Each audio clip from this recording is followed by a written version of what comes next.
মা, আমার সালাম গ্রহণ করবেন।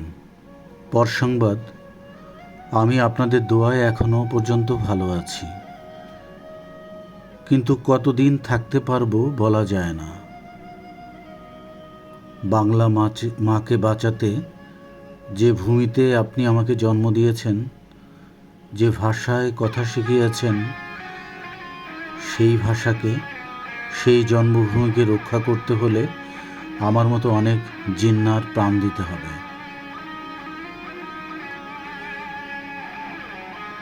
দুঃখ করবেন না মা, আপনার সম্মান রক্ষা করতে গিয়ে যদি আপনার এই নগণ্য ছেলের রক্তে রাজপথ রঞ্জিত হয়, সে রক্ত ইতিহাসের পাতায় সাক্ষ্য দেবে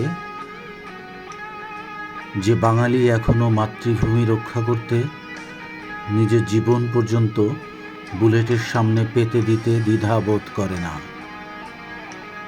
সময় নেই,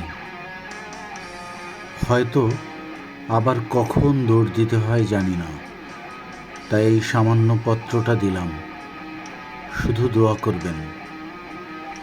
সবার কাছে ক্ষমা চাচ্ছি মা। যদি সত্যিই আমরা এই পবিত্র জন্মভূমি থেকে ইংরেজ বেনিয়াদের মতো পাঞ্জাবি গুন্ডাদের তাড়িয়ে দিয়ে এদেশকে মুক্ত করতে পারি,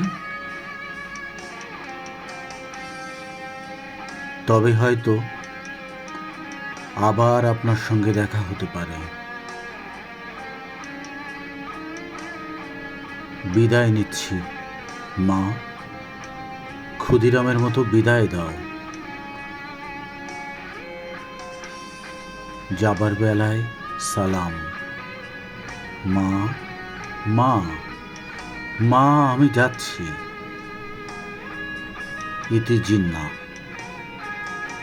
চিঠির লেখক নৌ কমান্ডো শহীদ জিন্নাত আলী খান, পিতা শামসুল হক খান, গ্রাম ননিক্ষীর, ডাক ননিক্ষীর, উপজেলা মুকসুদপুর, জেলা গোপালগঞ্জ। চিঠির প্রাপক মা শুকুরুন্নেসা। চিঠিটি পাঠিয়েছেন ইয়াসির আরাফাত খান।